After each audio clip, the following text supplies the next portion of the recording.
Olá, tudo bem? Hoje nós vamos dar início à saga do Senhor dos Anéis, de J.R.R. Tolkien, e vamos começar com a Sociedade do Anel. É um livro extraordinário, uma história fantástica, complexa, é um mundo maravilhoso, e eu fiquei encantada com a obra, realmente, e é muito gostoso de ler. E eu tô lendo aqui nessa edição, gente, belíssima, eu tô assim, apaixonada por essa edição. Olha que coisa maravilhosa. Olha os detalhes. É uma edição de bolso, mas dá para ler. A diagramação é boa, é tranquilo.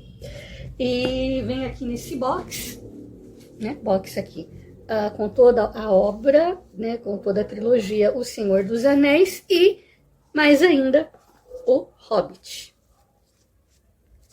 Gente, isso aqui é fofo, vocês não fazem ideia, gente. É muito gostoso de tocar, é super fofinho. Pequeno, né? Realmente, para você ver como é. Olha como fica bonitinho na estante. É uma edição de bolso.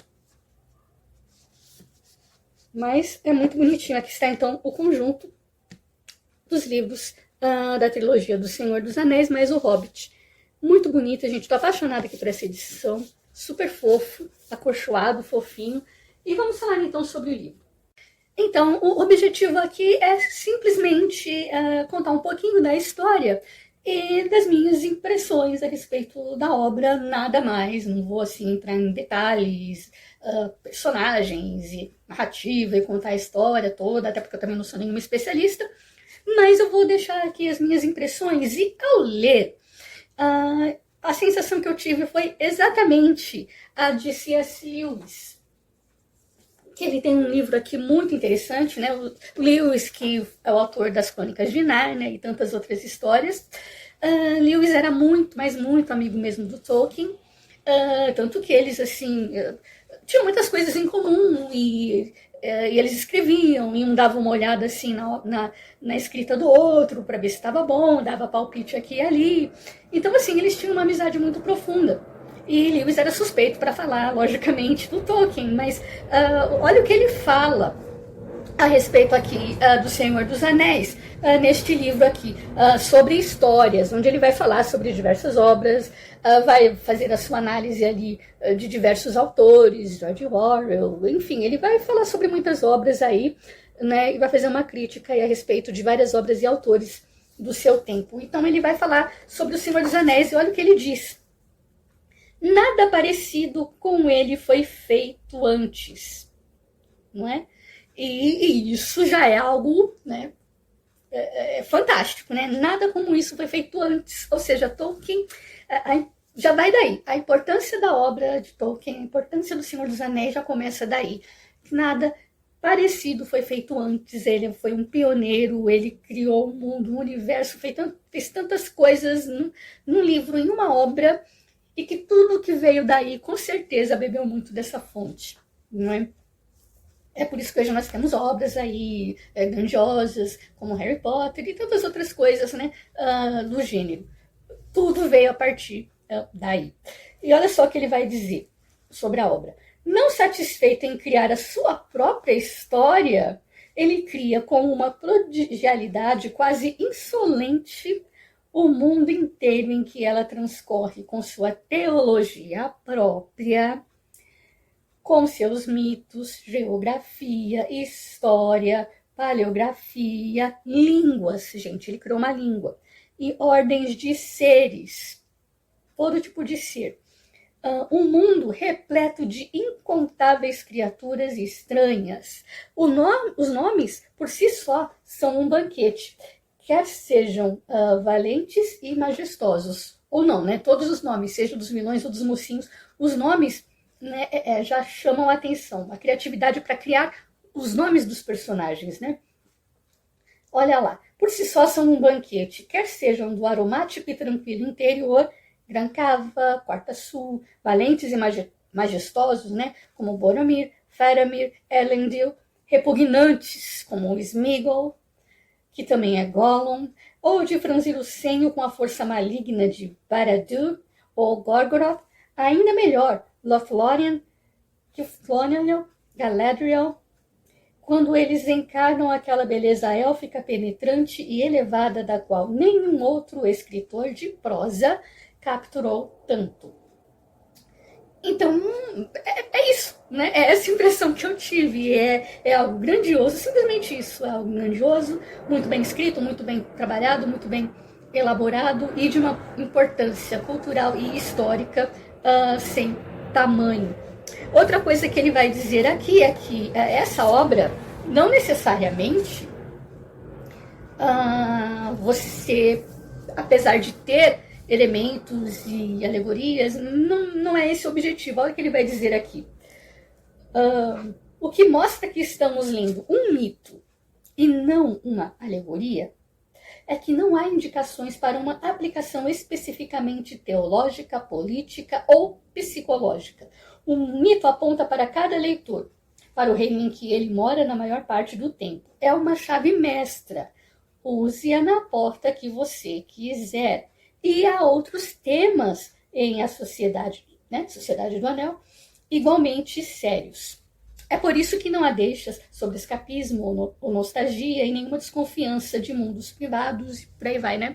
É o que ele quer dizer aqui. Embora tenha, cada um pode interpretar de uma forma, mas é simplesmente um livro para se curtir, para se apreciar uma boa história e tudo mais.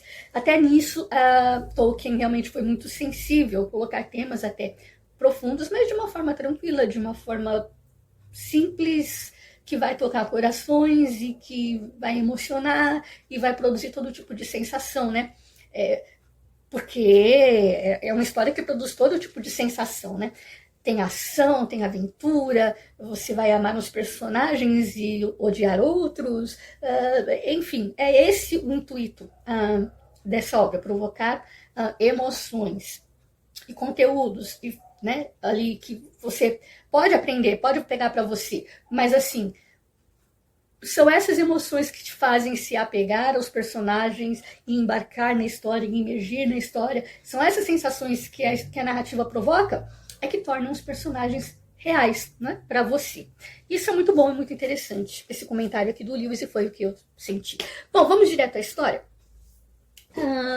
Tudo começa então quando o Bilbo, ele agora já tem 111 anos, não é? O Bilbo bolseiro lá da história do Hobbit, lembra? Que foi lá, né, para resgatar o ouro ali que estava sendo guardado por um dragão feroz chamado Smaug. E depois de toda essa aventura, ele ainda guardou durante esse tempo todo aquele anel que ele achou do Smeagol, né, aquela criatura nojenta, e ficou com esse anel durante esse tempo todo. Gente, ele era ainda jovem, né, um senhorzinho quando ele foi chamado para aquela aventura. E agora ele já tinha 111 anos. Era, tipo assim, muito tempo, né? Se passou muito tempo depois daquela aventura do Hobbit. Ele guardava aquele anel ainda. Ele usava aquele anel de vez em quando ele queria, sei lá, fugir de alguma visita desagradável. E, enfim. E o Bilbo, então, é esse personagem querido. O Bilbo é esse personagem cativante. E ele, durante esse tempo todo, ele não envelheceu. Isso que todo mundo começou a achar estranho, o Gandalf começou a achar estranho, o povoado ali, apesar de aprender a respeitá-lo, né, ele tinha um respeito, porque ele tinha agora muito dinheiro, tinha muita fama e tudo mais, mas ele era tido como um cara esquisitão ali, mas ele era amado e respeitado, enfim. Bilbo, então, esse personagem lindo, esse personagem super carismático da primeira obra, né, o Hobbit, aqui ele aparece apenas no comecinho, já com 111 anos, bem velhinho, simplesmente para passar o protagonismo para outro personagem, né? Aqui no caso, passar o anel.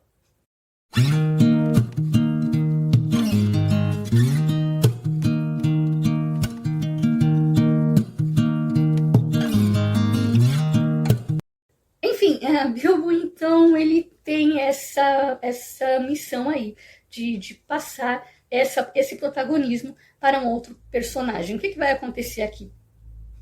Bilbo, então, nesse tempo todo, né, lembra que em O Hobbit ele não gostava de aventuras, de forma alguma, era um cara super na dele, queria super caseiro, ficar em casa, curtindo a vida de boa.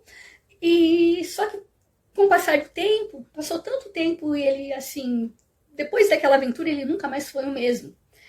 E aquilo que era prazer para ele, ficar em casa comendo e fumando seu cachimbo, de repente se tornou uma coisa chata, enfadonha. Ele já não tinha mais prazer em ficar em casa, não tinha mais prazer em ficar ali curtindo as coisinhas dele, então não dava mais prazer nenhum para ele. Porque o tempo foi passando, passando, passando, e ele já tinha 111 anos, gente, viveu muito mais do que qualquer outro hobbit. E ele pensou assim, bom, né, tava tudo muito chato. Ele falou, eu vou dar uma virada de vez na minha vida, porque né, uma vez aventureiro, né, as coisas ali parece que ficam chatas e monótonas. Então ele se cansou daquela vida monótona, o que antes para ele era um prazer. Mas ele se cansou daquilo. E ele teve uma ideia, no exato dia em que ele completasse 111 anos, então, ele ia dar uma grande festa, e essa grande festa não só seria uma festa do aniversário dele, mas seria também uma festa de despedida, porque ele iria sair, fugir, caminhar pelo mundo, atrás de aventuras, sei lá, ele queria fugir, sabe? Sabe quando você tá assim, cansei, quero ganhar o mundo e viajar? Então foi isso que ele fez. Afinal de contas, ele era rico e tudo mais, né? Ele falou, eu cansei dessa vidinha aqui, eu vou sair, vou correr, vou ganhar o mundo. E nem dinheiro mais ele queria. Ele falou, olha, eu vou passar tudo, todos os meus bens, meu dinheiro, a casa que pra mim era tão importante, tão preciosa. Eu vou deixar essa casa para uma outra pessoa, vou deixar tudo, vou largar tudo e vou embora. Então ele começou ali a fazer os seus planos, né? Para juntar tudo no dia certo, no dia em que ele comemorasse o aniversário dele, começou a planejar as coisas todinhas, começou a planejar...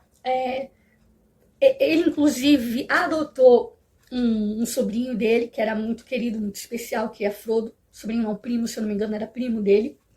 Adotou esse Frodo, porque ele era muito querido, muito especial, adotou realmente como filho, para quê? Para poder passar todas as coisas para o nome dele. Tudo, deixar toda a herança, deixar a casa, deixar tudo para o Frodo. E né, Frodo então passou a viver ali na casa dele durante algum tempo, só que ele não sabia, não tinha ideia aí ainda desse, que ele já estava com segundas intenções aí. Então já tinha algum tempo que o Bilbo estava planejando isso, né? Chamou o Frodo para morar na casa dele, adotou ele ali de boa, começou a mexer os pauzinhos ali para passar tudo pro Frodo. Só quem sabia disso era o Gandalf. E chegou no dia do aniversário, então, o Gandalf, né, aparece, tem aquela festa linda, maravilhosa. Ele faz um discurso lá muito esquisito para todos e diz assim: seguinte, agora eu vou embora, adeus. Ele coloca o anel e some ali no meio da festa. E reaparece então ali na sua casa, já arrumando a malinha para ir embora, né? E o Gandalf vai ali atrás dele. E aí eles começam a conversar, né? Né, que despedida maravilhosa, né? Que saída assim, cinematográfica, né? Poxa, realmente, né? Saída assim de gênio, né? Foi algo bem bolado, né? E o pessoal ficou, na hora que ele sumiu, todo mundo, foi realmente uma saída dramática.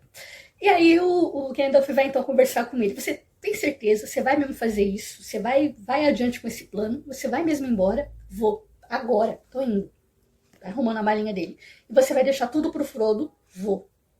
Tem certeza? Tem. Mas e o anel? O que tem o anel? Ué, você não falou que ia deixar tudo pro Frodo, inclusive o anel?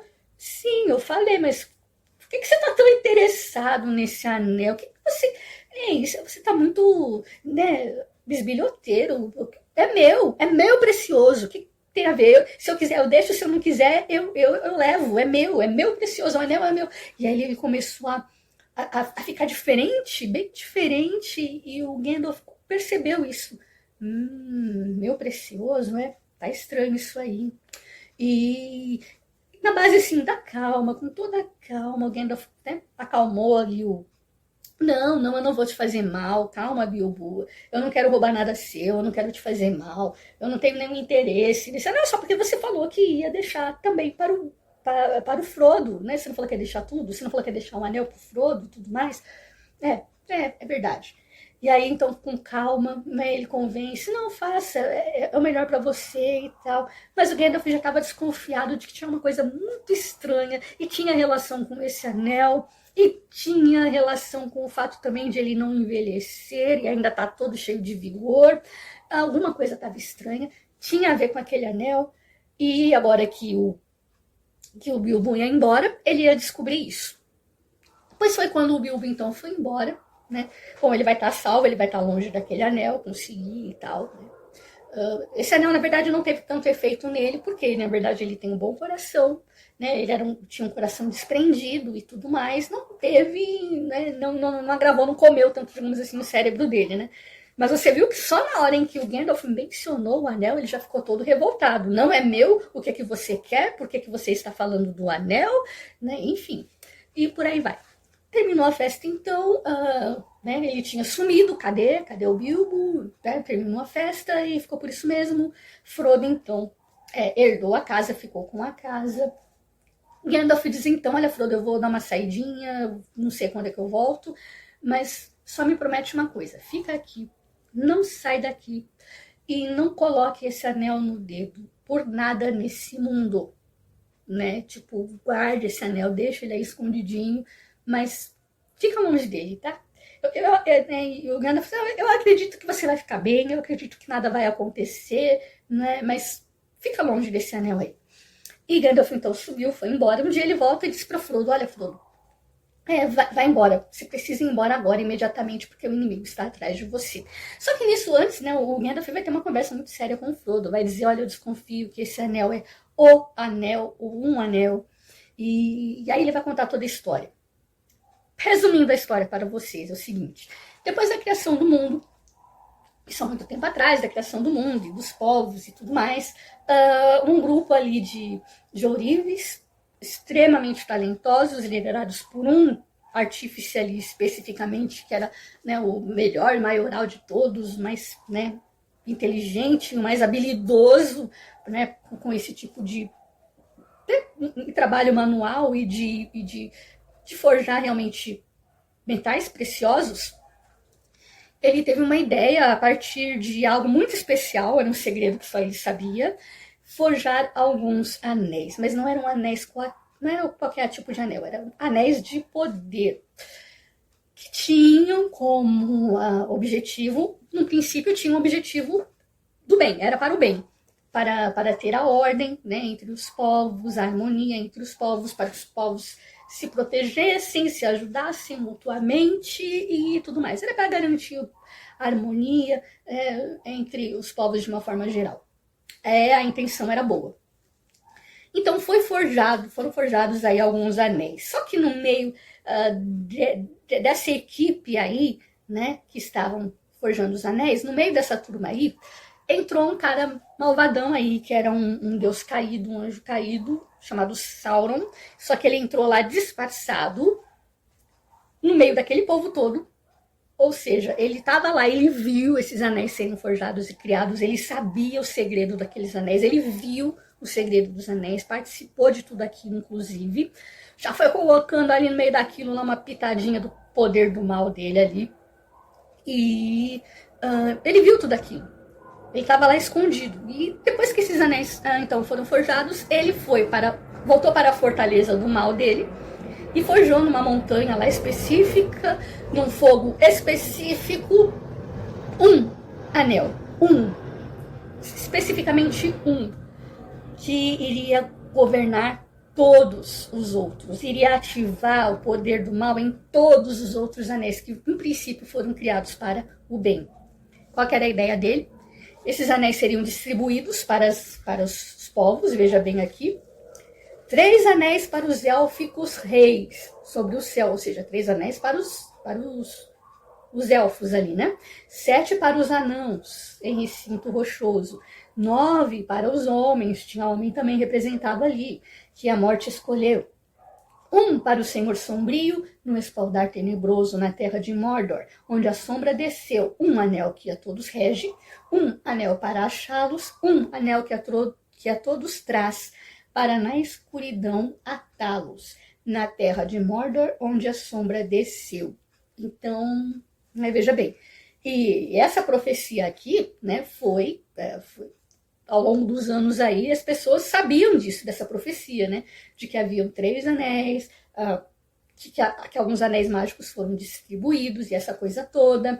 E foi o que aconteceu, só que deu ruim, deu muita guerra, né? Esse Sauron aí tentou governar, tentou realmente manipular o poder de todos esses outros anéis aí, só que deu ruim, deu muito ruim, deu guerra, deu um monte de coisa aí, só que mesmo assim ele ainda perdeu o anel dele, cortaram o dedo dele lá e tal, e no final das contas, todos os anéis e mais esse um anel foi perdido também. E com o passar dos anos, dos séculos aí, ele foi encontrado por aquela criatura lá do Hobbit, lembra? Chamado Sméagol. E enfim, para eles tudo isso não passava de lenda, né? Essa história dos anéis e tudo mais. Até que o Gandalf, então, vê aquele anel, vê aquela coisa estranha ali, e ele pensa, eu acho que esse deve ser um dos anéis de poder. Mas não era só um dos anéis de poder, era o um anel. Era aquele anel que foi forjado pelo Sauron há muito tempo atrás para governar todos os outros. Só que quando Sauron saiu do meio daquele povo lá, eles forjaram ainda mais três anéis longe da presença do Sauron, ou seja, que ele não via, que ele não tinha visto, ele não sabia, e eram 3 anéis ainda poderosíssimos, né, foram criados ainda depois disso. Então, guarda essa informação para lá. Eu ainda também não cheguei nessa parte, mas eu sei que existem outros aí, né, que não sofreriam, né, digamos assim, não sofreriam o poder desse um anel, né, não seriam influenciados pelo poder desse outro anel aí mágico. Então, enfim, com o passar do tempo, esses anéis foram perdidos. Com o passar do tempo, Sauron resgatou alguns. Acho que só faltou esses 3 aí mágicos. E Sauron também, com o passar do tempo, ele começou a procurar o um anel. Porque sem esse anel aí, esses outros, para ele, não teria serventia, né? E ele estava atrás desse anel aí, né? Esse um anel, que era o anel que a todos governa. Que estava justamente ali em posse do Bilbo e ficou com ele durante esse tempo todo. E meio que começou com o passar do tempo, meio que influenciar um pouco a cabeça dele, sabe? Afinal de contas, ele não envelhecia mais, esse era um anel que preservava a vida, inclusive, e enfim. Até então que esse anel foi passado então para o Frodo. Ele agora seria o portador, né, oficial, digamos assim, desse anel. Vale dizer também que esse anel meio que tem uma, digamos assim, vontade própria, porque ele meio que pulou ali do dedo do Sméagol, não é?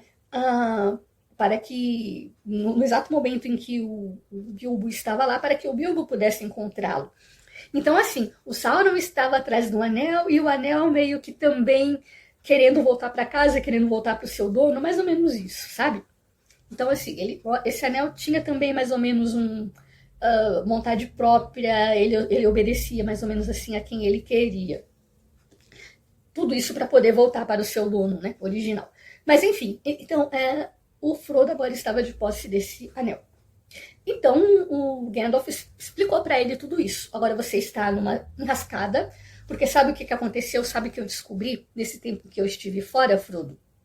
Eu descobri o seguinte, que desde aquela época, desde que o Bilbo pegou aquele anel do Sméagol, o Sméagol saiu pelo mundo todo, saiu procurando esse anel.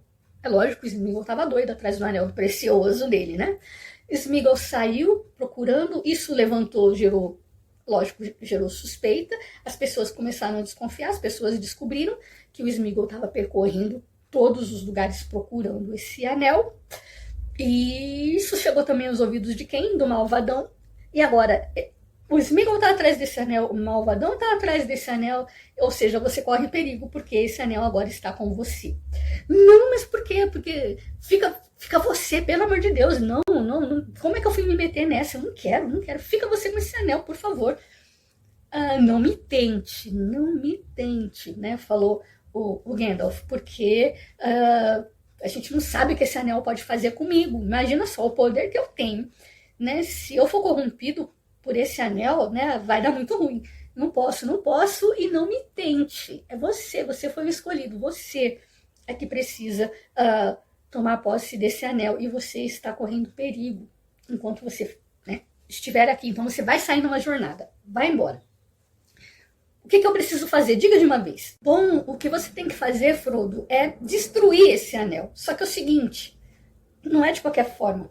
Você tem outras opções aí, mas nada pode destruir esse anel, a não ser que ele seja jogado no próprio fogo, no lugar onde ele foi forjado. Somente isso, que é na montanha do mal ali, né?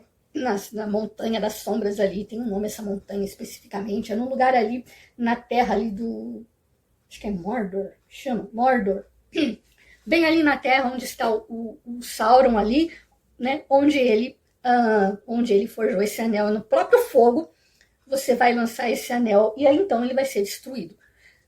Não sei se vai resolver, não sei o que vai acontecer com os outros, mas é isso que tem que ser feito, é a única alternativa, é você jogá-lo no próprio fogo onde ele foi forjado, ali nas redondezas, nas terras ali de Sauron, né? Isso é perigoso? Extremamente perigoso, mas é algo que você deve fazer e só você pode fazer, né? Enfim, Frodo então saiu nessa jornada juntamente com Sam, que era um jardineiro que estava ali ouvindo do nada. Ele acabou indo também nessa jornada. Que, né, esse Sam é um personagem muito simpático, muito carismático também. E o Frodo também acaba se mostrando um personagem valente, um personagem carismático, um personagem realmente divertido, né? Então, o que vai acontecer? O Frodo vai sair, no meio do caminho ele vai encontrar outras pessoas também que vão se juntar a ele. Vai o Sam, vai o Pippin e o Frodo também. Ele vai parar, sei que no meio dessa jornada toda aí, ele vai parar na Terra dos Elfos, e nessa Terra dos Elfos eles vão ter ali uma conferência. E o Rei dos Elfos, então, bom, a gente precisa organizar essa situação aí, né? Porque o Frodo vai precisar de ajuda e tudo mais. Então vocês vão partir em uma caravana. Vão vocês, né? Vão todos os elfos, vai o Frodo representando os elfos, né? Vai o Frodo, vai o Sam, vai o Pippin, vai o Merry, que ele encontrou no caminho, e vai também outras pessoas representando os elfos, não é? Vai, né, o nosso Legolas representando os nossos elfos, representando então os anãos vai o Gimli, e representando os homens vai então o Aragorn. E assim, eles partiram ali nessa jornada. Talvez eu tenha esquecido de um ou outro, mas enfim, é mais ou menos essa caravana aí que vai. Mas a ideia é, né, nós temos representantes diferentes ali, de povos diferentes, e eu achei isso legal. Então eles partem aí nessa jornada. Alguns encontram no meio do caminho, alguns para ajudar, outros para atrapalhar, o Sméagol meio que ali espionando e essa coisa toda. É muito divertido, é uma viagem fantástica, é uma aventura incrível e complexa. Eles vão encontrar muitas coisas, muitas intempéries, muitos perigos, e aí a gente vai ver depois, no final, o que eles conseguiram. Mas essa é a premissa da história, então, uma caravana que parte ali numa jornada para jogar esse anel fora e, de alguma forma, derrotar o Sauron, se é que isso é possível, né? É uma história, portanto, linda, de aventura, sim, mas também profunda, de amizade, de lealdade. A gente pode observar isso. Muitas coisas a gente pode aprender. E uma das coisas assim que me marcou, que caiu assim no meu coração, né? Cada um entenda de uma forma, né? E o que me marcou foi isso. A relação, por exemplo, do Frodo com o Sam. O Sam que é extremamente fiel o tempo todo. Não só o Sam, mas outros personagens ali, fiéis, dispostos a dar a vida, né, por aquela causa. Povos se unindo, ali a gente tem anão, ali a gente tem elfo, a gente tem hobbit, pessoas se unindo ali, né, contra essas forças aí do mal. Então, se unindo para um bem, para um único bem, apesar de tão diferentes, mas ali unidos no mesmo objetivo. E eu achei isso lindo. E a fidelidade, né, que eles demonstram, a fidelidade do Sam, por exemplo, para com o Frodo, a amizade, a fidelidade, a lealdade que ele demonstra, é lindo demais de se observar. E o próprio Frodo, em alguns momentos, ele vai se sentir cansado, ele vai se sentir assim, desmotivado, Tipo, meu, o que vai acontecer? O que vai ser de mim? Será que eu vou chegar ao fim dessa jornada vivo? Uh, esse fardo já está pesado demais para mim. Será que eu não vou me corromper? Porque ele sentia, assim, ele sabia o quanto essa missão era importante e o peso da responsabilidade que ele tinha de carregar aquele anel. E sim, se corromper, porque ele sabia que isso podia ser uma possibilidade. Então, né, como todo líder, às vezes sofre ali a pressão, sofre a própria pressão das coisas do dia a dia, mas também a pressão ali da função que ele tem, né? Um líder sofre pressões diariamente, o tempo todo. E o Frodo ali como um líder, né, sofrendo aquela pressão da responsabilidade. Então, muitas vezes nós temos tantas responsabilidades, sofremos essas pressões, mas tinha ali o Sam do lado dele, né? Fiel, sempre com uma palavra ali de ânimo, nos momentos de maior fraqueza ali, nos momentos de maior cansaço que o Frodo vai demonstrar em algum momento, o Sam vai trazer ali uma palavra de ânimo, vai dizer não, vai em frente, você consegue, você é o nosso líder, você não pode desistir, você não pode parar, não pode largar tudo. E enfim, é o Sam que vai encorajá-lo ali. E eu acho isso muito lindo, eu acho isso muito bonito, né? Tirando ali esse peso da responsabilidade. Então é muito legal a gente, né, parar para analisar isso. Como nós devemos, assim, nos ajudar, abençoar um ao outro, carregar o fardo uns dos outros, como diz a Bíblia, né? Olha só, é aquilo que disse o C.S. Lewis. Não tem, né, nada assim claro, não tem nada explícito com relação à Bíblia. Mas veja bem, nós temos conceitos perfeitamente aplicáveis, né? Como nesse caso aqui, da lealdade, de todos se unirem ali em um propósito, de um ajudar o outro, de um carregar o fardo do outro, de um completar o outro, apesar de serem tão diferentes, mas cada um tem ali o seu papel, e muitas vezes o líder tem um papel que é muito, né, de muita pressão, e enfim, por aí vai. É muito lindo a gente poder observar isso, né? É uma história de amizade, de bravura, e enfim, a luta aí contra o mal. O próprio mal, né? O próprio mal que a gente pode também aplicar, assim como a gente viu que o Sauron, ele estava lá escondido, né, disfarçado, no momento, na hora ali que aqueles anéis estavam sendo forjados, ele viu, ele sabia, ele descobriu o segredo daqueles anéis, ele estava lá, ele viu. E depois daquilo ele aplicou esse segredo para fazer para si um anel mestre que governasse todos os outros, e a partir desse poder, então, ter domínio sobre os povos, né, sobre aqui os anões e os elfos, né, porque esses anéis seriam distribuídos e tudo mais. Então, não é interessante a gente parar para pensar, né, assim como Satanás, mais uma vez, não tem nada explícito, não é nada bíblico, mas a gente pode parar para pensar, né, assim como o Sauron estava lá e ele viu ser forjado, e ele sabia os segredos, Satanás, ele nos conhece muito bem. Se conhece. Satanás conhece o homem, muitas vezes ele não precisa fazer muita coisa, porque a nossa natureza já é má, a nossa natureza já é corrompida. Então ele simplesmente nos deixa ali as nossas próprias paixões, e muitas vezes coisas ruins que acontecem na nossa vida, foi Satanás que né, coisa do mal, a pessoa foi pro mal porque é Satanás que está influenciando e não sei o que. Não, muitas vezes a gente se deixa levar pelo mal, né? E nos deixamos seduzir, nos deixamos ali nos guiar, né, por vozes malignas realmente, e fazemos o mal e pecamos, e todos estamos sujeitos a isso, inclusive aqueles que são crentes. Todos estamos sujeitos a pecar, a deslizar, a cometer coisas, né, que desagradam a Deus. É essa mesma luta que nós vamos ver aqui, que, né, entre o Frodo, apesar de ser uma criaturinha pura de coração, ele tinha lá os seus medos, medo de errar, medo de falhar, medo de se corromper, e enfim, é interessante a gente ver isso, né? Que nós devemos, o que então? Sempre escolher o lado certo conscientemente, né?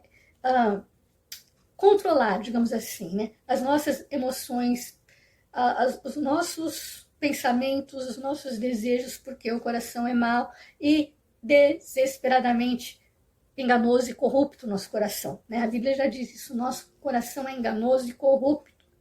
Então, é isso que a gente tem que controlar, né? O nosso coração, a nossa vontade.